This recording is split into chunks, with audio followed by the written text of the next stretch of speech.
Okey, Assalamualaikum hampa-hampa koma-koma dan terima kasih yang dah subscribe.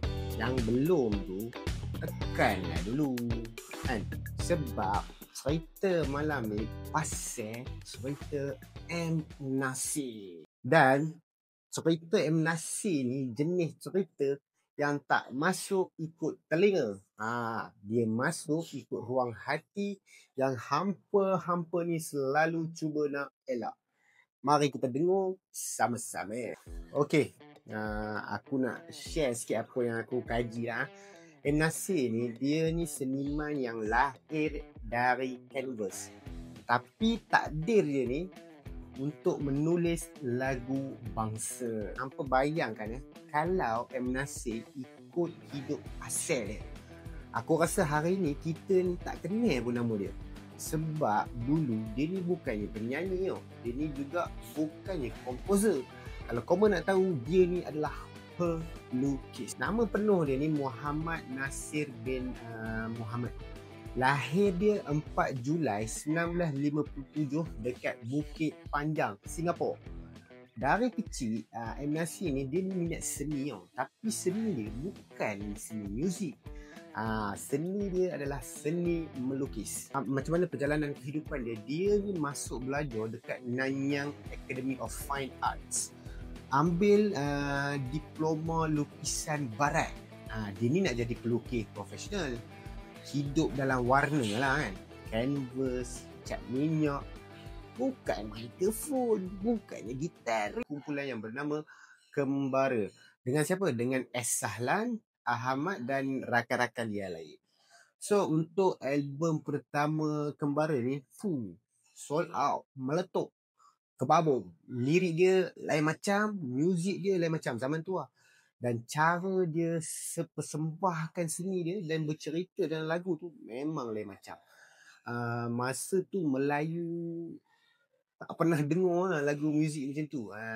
Dia macam ada gabungan di antara puisi, falsafah dan suara gelap.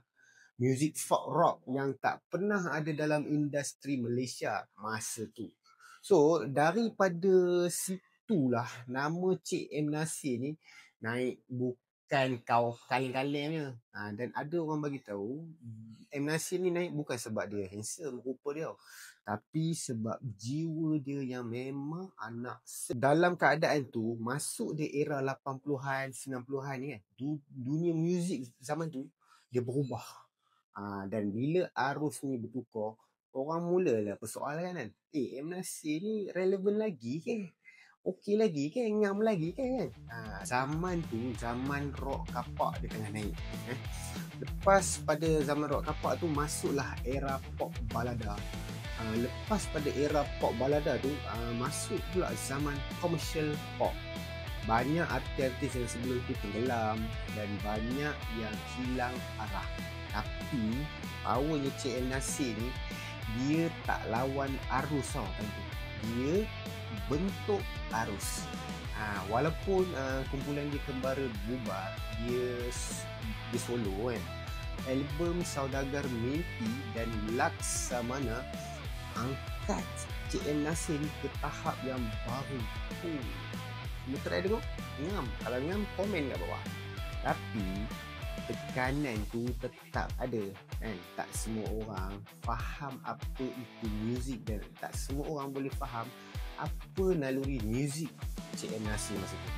Ada yang kata dia pelik, dan ada yang kata dia terlalu berat, dan ada juga yang kata dia ni langgar trend, tak ikut trend kan.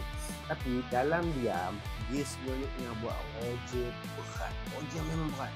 Dia cuba bina identiti muzik Melayu moden zaman tu. Dan yang paling twist gila kan, bukan dia berjaya hidup dalam industri puluhan tahun tau. Dia paling kawal. Dia jadi sifu untuk generasi yang lahir lepas.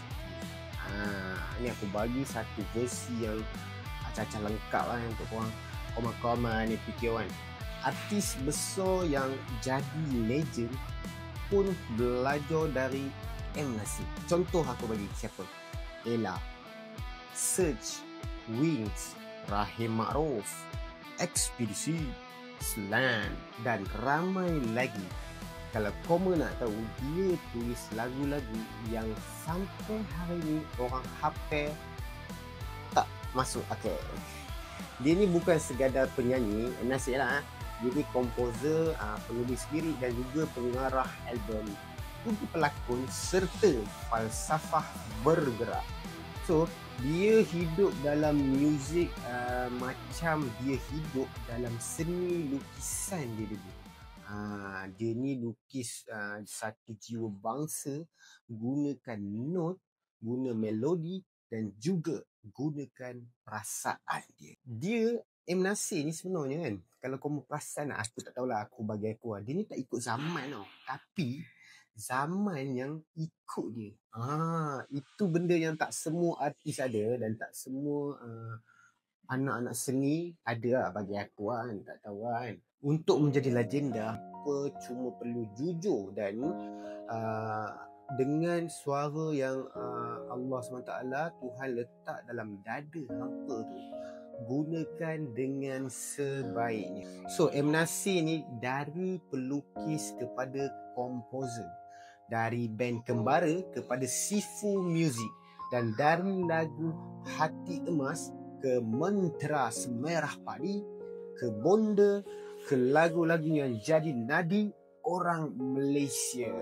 So M. Nasir ni dia tak pernah mengaku yang dia ni legend, tapi zaman, karya dia dan manusia yang mendengar yang telah angkat dia ni ke tahap legend ni.